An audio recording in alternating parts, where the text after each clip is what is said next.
You know, there's some days where I really, really genuinely despise being a fan of this team. Not because of any of the moves that they just made, but because of the fact that we did a 90-minute live stream that was 8 hours after the start of the official legal tampering period. And somehow the Jets couldn't make any moves in that time period other than Greg Zerline, Kenny Yeboah, Isaiah Oliver. So I'm like, all right. Chuck Clark yesterday.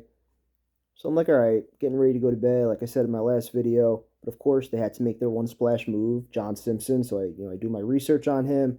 I see all the stuff that Ravens fans were saying. So I'm like, all right, not a great signing, but it's a body. A lot of talk that he's a starting caliber lineman, probably a below average guy.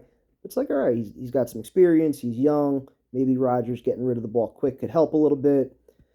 So we'll see. I'm not totally opposed to that move yet. It seems like an overpay based on what I said, about him getting $1 million last year. He did okay with a good team, with a good offense like the Ravens, but that kind of increases quite a bit, obviously. So questions there, but I'm open. I'm open to that.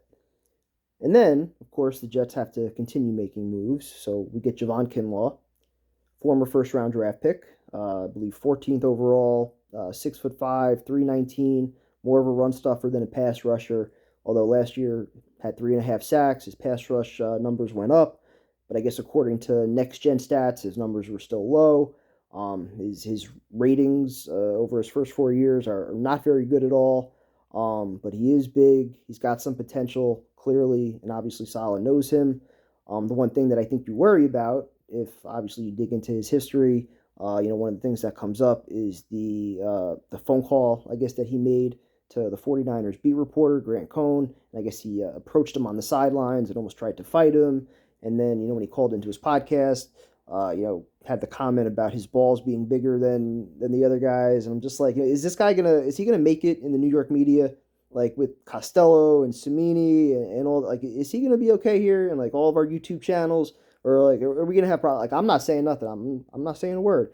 I'm just saying, like, with all the different content creators and a lot of the criticism that comes with being a player on this team, just want to make sure that he knows what he's in for here. So you have that move, and then just before midnight, you get Tyrod Taylor. So at least you get your backup quarterback.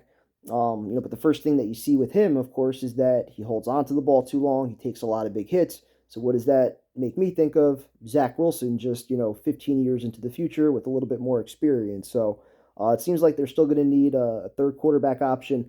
I hope that this isn't going to be used as an excuse to bring back Zach. Oh, we have our backup in Tyrod Taylor. Now we're going to let Zach continue to develop for another year under Aaron Rodgers. Like, no. Like, resist the temptation because it's going to be too tempting once Zach plays well again in training camp.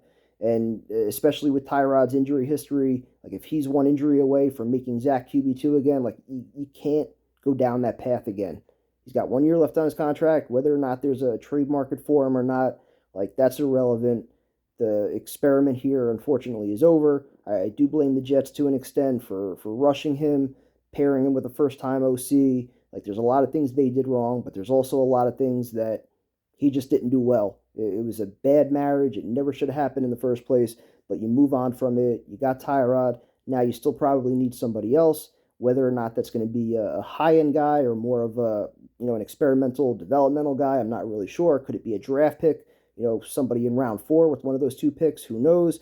But at least you got a veteran in house. So got a starting O lineman and some more defensive line depth. Now, if this was what you were going to tell me we were going to end day one with, I'd probably be disappointed. But looking at where we were, I guess 4 hours ago, at least we did something. So have a good night. I'm done for the night. Talk to you guys tomorrow.